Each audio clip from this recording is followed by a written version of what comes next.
Guys నేను last week chicken biryani చేశాను. ఎలా చేశానో మీరే చూసేయండి. ఆనియన్స్, మిర్చి, టొమాటో, కొత్తిమీర అండ్ పుదీనా తీసుకొని అలా జస్ట్ మిక్స్ చేశాను. అండ్ దీంట్లో పెరుగు 1.5 ప్యాకెట్ పెరుగు అనమాట ఇది. అండ్ నిమ్మకాయ పిండి, దాంట్లో కొద్దిగా ఉప్పు, అల్లం పేస్ట్, కారం అండ్ కొద్దిగా పసుపు, బిర్యానీ మసాలా, గరం మసాలా ఇంట్లో చేసుకున్నది అన్నీ వేసేసుకొని మిక్స్ చేశాను. ఎందుకంటే చికెన్ వేసాక మిక్స్ చేయడం కొద్దిగా ఇబ్బంది అవుతుంది కాబట్టి ముందే ఇవన్నీ వేసినప్పుడు మిక్స్ చేశాను. ఇప్పుడు చికెన్ వేసేసుకొని మిక్స్ చేశాను. ఇది 1/2 kg చికెన్. దాన్ని అలా బాక్స్లో పెట్టేసి ఓవర్ నైట్ ఫ్రిడ్జ్లో పెట్టేశాను. ఇది నేను సాటర్డే చేసుకున్న, సండే ఆఫ్టర్నూన్కి తినడానికి. సాటర్డే నైటే అన్నీ కలిపేసి మ్యారినేట్ చేసుకొని ఫ్రిడ్జ్లో పెట్టేసి తర్వాత సండే ఆనియన్స్ అవన్నీ ఫ్రైడ్ ఆనియన్స్ చేయడానికి కట్ చేసుకుంటున్నా. ఇట్లా సన్నగా కట్ చేసుకోండి, అప్పుడు త్వరగా ఫ్రైడ్ అయిపోతాయి. ఇప్పుడు చికెన్ని కొద్దిగా కుక్ చేసుకోవడానికి నేను నెయ్యి అండ్ కొద్దిగా ఆయిల్ వేసి కొన్ని ఆనియన్స్ వేసి బ్రౌన్ అయ్యేంత వరకు ఉంచాను. అండ్ అందులో మనం మ్యారినేట్ చేసుకున్న చికెన్ని వేసేసుకోవాలి.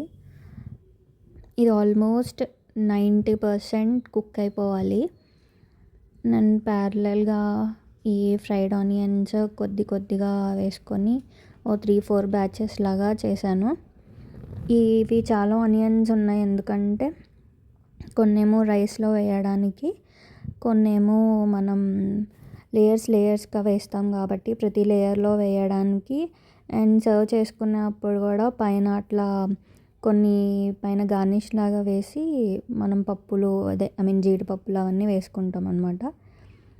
సో ఇక్కడ చూసినట్టయితే చికెన్ ఆల్మోస్ట్ కొద్దిగా అయ్యింది అన్నప్పుడు నేను రైస్ కూడా పెట్టడం స్టార్ట్ చేసా.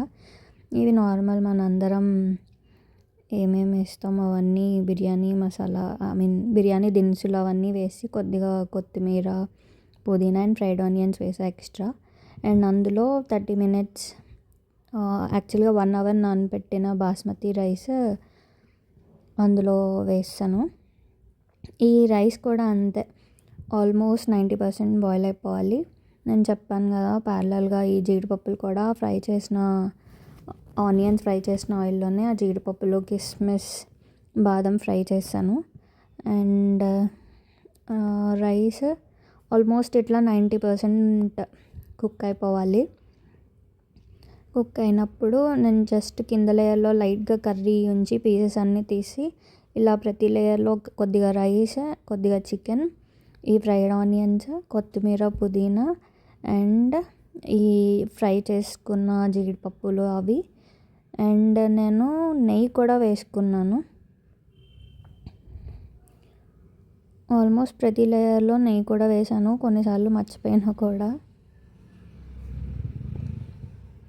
సేమ్ అదే ప్యాటర్న్ మీ కర్రీ రైస్ ఫినిష్ అయిపోయేంత వరకు వేసుకుంటూనే ఉండండి.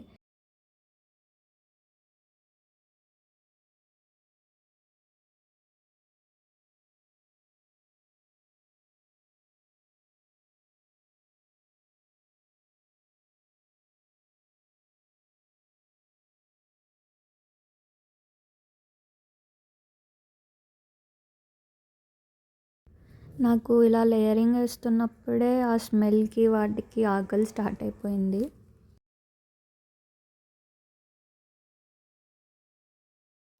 ఇలా మొత్తం లేయరింగ్ కంప్లీట్ అయిపోయాక ఒక 15 minutes చిన్న హీట్ పెట్టుకొని లో ఫ్లేమ్ పెట్టుకొని అలా వదిలేయండి.